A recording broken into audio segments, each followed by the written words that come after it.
Yang dua pemain tuh Pak. Posisinya aja deh Pak. Kan saya udah sampaikan, Oh, udah sampaikan. si ini depan udah pasti. Kalau di belakang tengah saya rasa kita cukup bisa ada pergantian-pergantian. Sudah bisa main di FIFA Matchday September atau Oktober nanti Pak? Tergantung proses nanti pemerintah. Tapi dua pemain striker di posisi striker yang akan diproses naturalisasi PSSI untuk menjadi warga negara Indonesia. Dan ya, ini berita yang sangat bagus tentunya, karena aku baru saja tadi upload video tentang plan B yang Coach Patrick ini bicarakan di sebuah interview.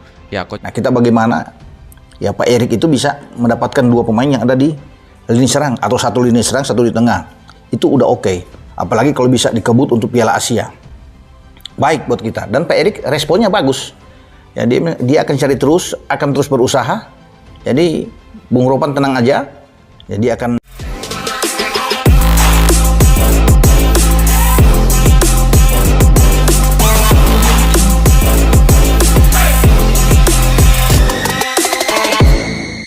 Erick Thohir ungkap ada naturalisasi baru, anggap pemain diaspora sudah cukup untuk hadapi round 4 Piala Dunia, dua sosok dibocorkan ke publik. Kisah perjalanan timnas Indonesia dalam kualifikasi Piala Dunia 2026 semakin penuh warna. Setiap langkah Garuda selalu menarik perhatian publik, terlebih setelah sukses menembus ronde keempat, fase yang sebelumnya nyaris tak pernah terbayangkan bagi pecinta sepak bola nasional. Di tengah persiapan menghadapi lawan-lawan tangguh seperti Arab Saudi dan Irak, Ketua Umum PSSI Erick Thohir kembali membuat kejutan besar dengan pernyataannya soal naturalisasi baru. Dalam sebuah kesempatan, Erick menegaskan bahwa pemain diaspora yang saat ini sudah bergabung ke skuad Garuda dianggap cukup untuk menopang ambisi melangkah lebih jauh. Namun, ia tak menutup pintu pada tambahan kekuatan anyar, bahkan secara terang-terangan membocorkan nama besar yang bisa memantik optimisme lebih tinggi, Erling Haaland dan Joel Piroe. Beberapa tahun lalu, isu pemain diaspora masih sebatas wacana. Banyak orang meragukan apakah Indonesia mampu menghadirkan pemain keturunan dari Eropa untuk memperkuat tim nasional. Kini, situasi berbeda total. Skuad Garuda sudah diisi nama-nama keturunan yang tampil di klub-klub Eropa, dari Rafael Struijk, Jordi Amat, Tom Haye, hingga Ivar Jenner. Mereka tidak hanya melengkapi, tetapi juga memberi warna baru pada gaya bermain Indonesia. Erick Thohir menilai proses ini sudah berjalan sesuai jalur. Diaspora dianggap sukses membawa tim nasional naik kelas. Bukti nyatanya, Indonesia kini mampu menembus ronde 4 kualifikasi Piala Dunia, bahkan mendapat sorotan media internasional. Dengan modal itu, ia berani menyebut bahwa secara kualitas, pemain diaspora yang sudah ada sudah cukup untuk menghadapi tantangan. Namun, ambisi besar tidak berhenti di situ. Untuk mengimbangi level lawan-lawan elit Asia, tambahan tenaga masih dibutuhkan. Dan inilah titik di mana nama Haaland dan Piroe mencuat. Ketika publik mendengar nama Erling Haaland, seketika atensi langsung tertuju. Striker Manchester City itu dikenal sebagai mesin gol paling menakutkan di dunia saat ini. Kehadirannya mampu mengubah wajah tim manapun, termasuk Indonesia. Bagi Erick Thohir, membicarakan Haaland sebagai calon naturalisasi adalah sinyal besar, bahwa PSSI berani menatap visi global, bukan sekadar regional. Di sisi lain, nama Joel Piroe juga muncul. Meski tidak setenar Haaland, penyerang muda Belanda ini punya rekam jejak impresif di klub-klub Eropa. Dengan usia yang masih produktif, Piroe dianggap bisa menjadi tambahan tenaga penting. Berbeda dari Haaland yang sudah berstatus superstar, Piroe lebih realistis untuk langsung beradaptasi dengan atmosfer sepak bola Indonesia.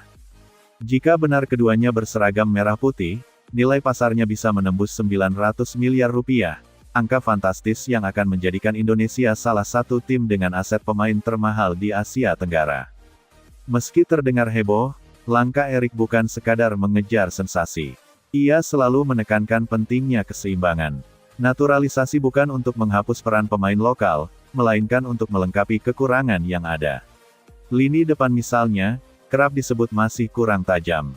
Dengan tambahan pemain seperti Haaland dan Piroe, kelemahan itu bisa berubah menjadi kekuatan utama.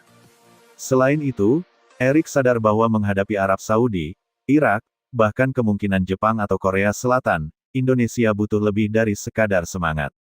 Butuh pengalaman, kualitas, dan mental bertanding di level tertinggi. Dan itu semua bisa diberikan oleh pemain-pemain kelas dunia. Namun demikian, ia tetap menegaskan bahwa pemain diaspora yang ada saat ini sudah cukup. Haaland dan Piru hanyalah bonus luar biasa, jika benar-benar terrealisasi. Intinya, Erik ingin menekankan bahwa Garuda sudah siap dengan atau tanpa tambahan nama besar. Kehadiran nama seperti Haaland jelas membawa dampak luar biasa. Bukan hanya soal gol, tetapi juga soal mental. Bayangkan pemain muda lokal seperti Marcelino Ferdinand atau Witan Sulaiman bisa berlatih dan bertanding bersama penyerang yang tiap pekan mencetak gol di Premier League. Efek pembelajaran ini tidak ternilai harganya. Untuk publik, dampaknya pun sama besar. Stadion dipastikan akan selalu penuh. Euforia supporter makin menggelora. Bahkan, media internasional akan terus meliput, karena jarang ada cerita negara Asia Tenggara diperkuat striker kelas dunia.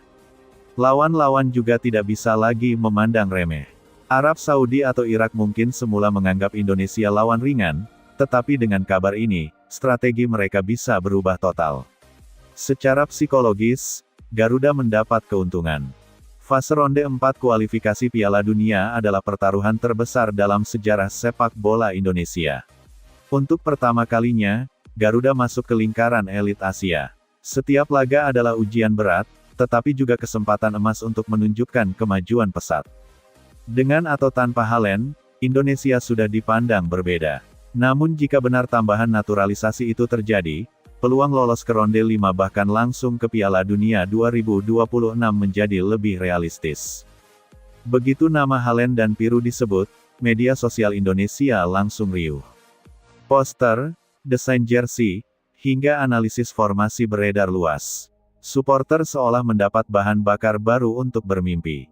Harapan yang dulu dianggap mustahil kini terasa semakin dekat. Namun, di balik euforia, tetap ada suara bijak yang mengingatkan bahwa pembangunan sepak bola tidak boleh berhenti hanya pada naturalisasi. Akademi, liga, dan pemain muda lokal harus terus diberi ruang berkembang. Naturalisasi hanyalah jembatan, bukan jalan utama. Erick Thohir sendiri tampak memahami hal ini, karena ia selalu menekankan program jangka panjang. Pernyataan Erick Thohir soal naturalisasi baru dengan menyebut dua nama besar, Erling Haaland dan Joel Piru, menjadi bukti nyata bahwa sepak bola Indonesia sedang berada di jalur berbeda. Dari sekadar penonton di kualifikasi, kini Garuda mulai menjadi aktor utama dengan sorotan internasional. Apakah keduanya benar-benar akan berseragam merah putih? Waktu yang akan menjawab. Namun satu hal sudah jelas, timnas Indonesia kini tidak lagi sekadar mengejar mimpi, tetapi mulai menuliskan sejarah baru. Dengan kombinasi pemain diaspora yang sudah cukup kuat, ditambah potensi kehadiran dua sosok berlabel 900 miliar rupiah, harapan melangkah ke Piala Dunia bukan lagi fantasi. Ini adalah era baru, di mana Garuda terbang lebih tinggi, lebih jauh, dan siap menghadapi siapapun di benua Asia. Perjalanan timnas Indonesia menuju panggung besar dunia kian